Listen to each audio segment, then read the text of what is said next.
Hi மக்களே, இன்னைக்கு நம்ம வீட்டில் பார்த்தீங்கன்னா கருவாடு மீன் ஃப்ரை பண்ண போகிறோம். என்ன மீன் தெரியுங்களா? சால மீன் கருவாடு பார்த்துருங்க. பார்த்தீங்களா, தெரியுதா? இதை ஃப்ரை பண்ண முன்னாடி ஃபஸ்ட்டு என்ன பண்ணணுமா தெரியுமா? அரை மணி நேரம் தண்ணியில் ஊற போடணும். பார்த்துருங்க. பார்த்தீங்களா, அரை மணி நேரம் தண்ணியில் ஊற போட்டு வச்சுருக்காவ. வச்சுட்டு அப்புறமா என்ன பண்ணுவாங்கன்னு சொன்னாக்கா க்ளீன் பண்ணுவாங்க. எப்படி க்ளீன் பண்ணுறாங்கன்னு பாருங்கள். ஃபஸ்ட்டு தண்ணியில் ஊற போட்டு முடித்த உடனே நல்லா அழகாட்டுன்னு பாருங்கள். எடுத்தீங்கன்னா செல்லு அழகாக வந்துடும். பட்டா பட்டா பட்டான்ட்டு எடுத்துருவா பார்த்துருங்க. நான் நல்லா பிள உண்டை எழுக்கிறேன் சொல்லும்ல வீடியோலாம். கச்ச கச்ச கச்சான்னு எடுத்துருவா பார்த்துருங்க. என்ன பாருங்க, உள்ள இருக்கக்கூடிய தலையை பிச்சு எடுத்துருவாவை. எடுத்துகிட்டு பாருங்க, முள்ளை மெயினாக எடுத்துருவா பார்த்துருங்க.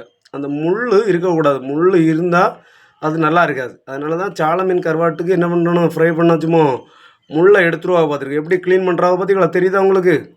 பாருங்க, காட்டுமா இருக்கு அழகா. பார்த்தீங்களா? காட்டுங்க. பார்த்தீங்களா, முள்ளை எடுத்துருவா பார்த்துருங்க. பார்த்தீங்களா, முள்ளை எடுத்து இன்னும் தனித்தனியாக என்ன வச்சுருக்கா பார்த்தீங்களா?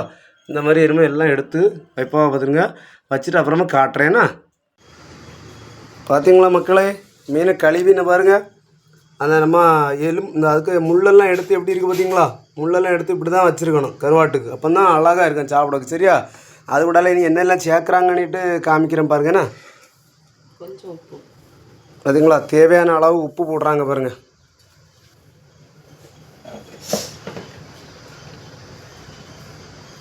இது என்னம்மா? மல்லிப்பொடி. அதுங்களா, தேவையான அளவு மல்லிப்பொடி போட்டிருக்காங்க. மீன் எவ்வளோ இருக்கோ அவ்வளோ அளவு. அடுத்தது வத்தல் பொடி. எவ்வளோ மீன் நம்ம எடுத்து வச்சுருக்கோமோ அதுக்கு தகுந்தவாறு மசாலா எல்லாம் சேர்க்கணும். அதான் சொல்கிறாங்க. சரிங்களா?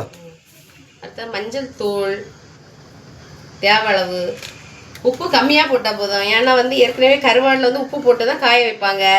அதனால் உப்பு நல்லா இருந்தால் கச்சிரும். அதனால் தேவையான அளவு போட்டு பொரிச்ச மீனுக்கு நம்ம விரவும் தெரியுமா, அந்த பக்கத்தில் அழகாக விரவி வச்சுடுங்க. மீனை நல்லா விரசி அரைப்பெல்லாம் பண்ணும்படி நல்லா பொரிச்ச மீன் விரவுற மாதிரி நல்லா விரசி தனியாக வச்சிடணும். அடுத்தது 2 பல்லாரி பொடி பொடியாக நறுக்கி வச்சிடணும். 2 பச்சை மிளகாயும் பொடி பொடியாக நறுக்கி வச்சுருக்கணும். இது தனியாக எடுத்து வச்சிடணும். அடுத்து ஏதோ பொரிக்க தொடங்கணும்.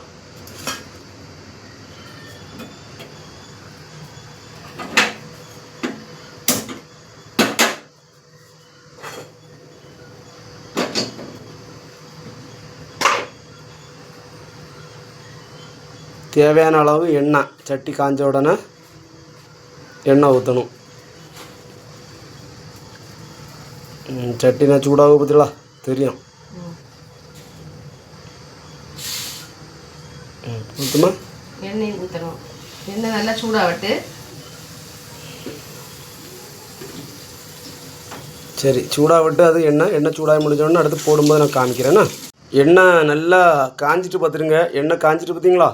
என்னமோ இன்னும் வரைங்க பல்லாரியும் அந்த பச்சை மிளகா வெட்டி வச்சுருக்கோம்ல அதை போட போகிறாங்க. சரிங்களா? தீய ஸ்லோவாக வச்சுக்கிடுங்க. என்ன இதுன்னு நல்லா வதங்க. நல்லமா வதங்க அரை போல் வதங்கினுடனே அரை அளவு பல்லாரி வதங்கினுடன் இந்த மீனையும் அது கூட தட்டி நல்லா வதக்கணும். தேவை அளவு இன்னும் எண்ணெயும் தேவையை ஊற்றிடணும். தேவை வேணாம்னா எண்ணெயை ஊற்றி நல்லா பொரிச்சிடணும். நல்லா அடி பிடிச்சிடும் தானே. பார்த்தீங்களா மக்களே, அது உள்ளி நல்லா வதங்கிட்டு இருந்துட்டு இருக்கும். அதுக்கு பிறகு இந்த கருவாடை நம்ம சேர்க்கும்போது நல்லா அடி பிடிக்குமா பார்த்துருங்க. அப்போ அதுக்கு தேவையான அளவு கொஞ்சம் போல் எண்ணெய் லேசாக ஊற்றி கொடுத்துவிடுங்க. என்ன பார்த்தீங்களா, கிண்டிட்டுதாவே நல்லா அந்த இதாகிட்டு பார்த்தீங்களா, நல்லா சூப்பராக வந்துட்டு நல்லா மனம், அந்த உள்ளிக்கு மணல் என்ன அழகாக வருது பாருங்கள். சரி, அது உள்ளி ரெடி ஆகிட்டு அப்புறமா காட்டுறேன்னா. மக்களே பாருங்கள், இங்கே பார்த்தீங்களா உள்ளியெல்லாம் என்ன பாருங்க, எந்த பருவத்தில் எப்படி வந்துட்டு பார்த்தீங்களா, அப்படி சூப்பராக சுருண்டு வந்துட்டு பார்த்தீங்களா. இந்த டைமில் தான் பாருங்க என்ன பண்ண போகிறாங்க, கருவாடை தட்ட போகிறா பார்த்தீங்களா. கருவாடை நம்ம ரெடி பண்ணி வச்சுருந்தோம்ல மசாலா எல்லாம் போட்டு, அந்த கருவாடை என்ன பாருங்க சூப்பராக போட்டு ஒரு கிண்டு. அப்புறம் தேவைன்னா எள்ளு போல என்ன பாருங்க எண்ணெய் ஊற்றிடணும். நான் சொன்னோம்ல எல்லாம் அடி பிடிக்கணும். அது நல்லா சூப்பரான பார்த்தீங்களா ஊற்றி எல்லாம் ரெடி பண்ணாக பாருங்க. இந்த மாதிரி தான் பண்ணணும். இனி அப்படியே இருக்கணும். எவ்வளோ நேரமாக இருக்கணும்? அது கொஞ்சம் பொரிஞ்சு கொஞ்சம் மாற நிறம் கொஞ்சம் பொன்னிற கலர்ல வரும் கருவாடு பொரிஞ்சு. அதனால கொஞ்சம் இந்த இது கருவேப்பிலையும் கொஞ்சம் பிச்சு போட்டுறணும். அது கூட சேர்த்து பாத்தீங்களா, கருவேப்பிலையும் சேர்த்து போட்டு பொரியும். சூப்பரா பொரிஞ்சு எல்லாம் பொன்னிறமா அழகா வரும். தெரியும் பார்த்தாலே நம்ம பொரிச்ச மீன் மாதிரி நல்லா அழகா பொரிஞ்சு அழகா வரும். சரி, அது வரும்போது நான் அடுத்து உங்கள்கிட்ட காட்டுறேன். என்ன மக்களே, ஹலோ மக்களே, பார்த்தீங்களா கடைசியாட்டுங்க வருங்க கருவாடு அந்த ஃப்ரை வந்து ரெடி ஆகிட்டு எப்படி இருக்குது பார்த்தீங்களா? பாருங்கள் எப்படி இருக்குன்னு. பார்க்க அருமையாக இருக்குது பார்த்தீங்களா? இந்த எண்ணெய் நிறைய ஊற்றுனா தான் அடி பிடிக்கல. பார்த்தீங்களா எப்படி இருக்குது பார்த்தீங்களா? வா, இந்த மனமே என்ன அழகாக இருக்குதுன்னு நினைக்கிறியாப்பா, செமையாக இருக்குது. போட்டுனா சாப்பிட போகிறேன் மக்களே. சரியா, நீங்களும் இதை மாதிரி செஞ்சு சாப்பிடுங்க. ஓகேவா? பிடிச்சிருந்தா லைக் பண்ணுங்கள். பாய்.